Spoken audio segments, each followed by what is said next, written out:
Okay, this is take three because sometimes I can't say common words like the word common. And I don't know if that's a common problem, but I've got it. But anyway, welcome to Critical Weight Theory. And there's a common mistake people make when they look at ancient epics, especially Greek ones. They assume these stories are just primitive attempts to explain cruelty. Bad things happen because the gods are petty. Lightning strikes because Zeus is angry. Suffering gets shrugged off as fate. But that reading kind of misses the point. This worldview isn't a random story about arbitrary punishment. It's like a practical tool, a psychological one. It teaches resilience. So it's not just like a celebration of how cruel the universe is or something like that. It's a little bit more than that. Although of course you can treat it like just a joke if you want, but there's more to it. Think of it as a worldview. You know, it's a kind of rabbit hole that you can go into. Once you fall into it, you stop expecting the universe to make sense on your terms. In these stories, the gods are not reliable. They're not fair. They don't follow rules you can learn and then safely obey. Their capriciousness isn't a flaw in the system, it sort of is the system. And accepting that is the first real step toward mastering your own fate inside it. So basically there are some lessons you can draw from these stories rather than just mindlessly trotting along to whatever happens in these stories. I think you can actually draw a little bit of inspiration from them. There's a line often attributed to Arthur C. Clarke. He supposedly said any sufficiently advanced technology is indistinguishable from magic.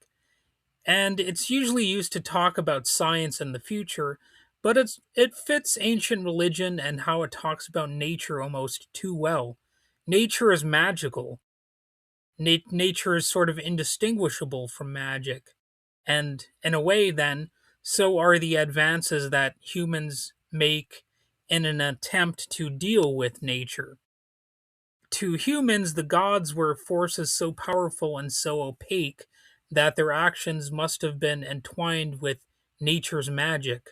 No transparency, no accountability, just outcomes, but also lessons to learn from them. You didn't reason with them, you adapted to them. That's where the real teaching happens. The power of these epics isn't that they offer a comforting universe where justice is predictable and goodness guarantees reward. They almost do the opposite.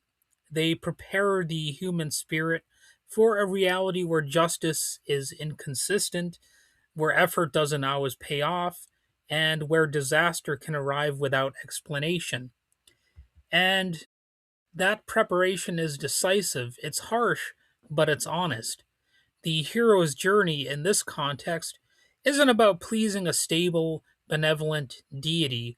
It's about navigating the moods of immensely powerful forces that might help you today and destroy you tomorrow. That lesson is far more valuable than simple piety. What these stories actually train is adaptability, cunning, endurance, the ability to keep going after sudden, inexplicable reversals of fortune. In a world governed by fickle gods, human agency is paradoxically magnified. When the divine can't be trusted to be fair or consistent, you're forced to build something inside yourself instead: judgment, skill, emotional control, the ability to act without guarantees. So the epic hero isn't great because the gods always support them. They're great because they act decisively when that support is withdrawn, or worse, when it turns actively hostile. That's like superhuman humanity, if you will. Not perfection, not moral purity, but an extreme concentration of human traits pushed to their limits. Odysseus is the clearest example, perhaps. He doesn't succeed because he's pious in a clean, uncomplicated way. In fact, his piety often fails him. He succeeds because he's persuasive when he needs allies, deceptive when truth would get him killed, strategic when brute strength won't work, and stubborn enough to endure when everything falls apart. He survives because he understands something crucial. The universe can be an adversary one moment and a benefactor the next. You can't control that. You just can't explain or find a solution for every little detail. What you can control is how ready you are when the ground shifts beneath your feet. And that's why these stories function almost like didactic novels, not in the sense of moralizing sermons, but as brutal lessons about social reality and personal survival.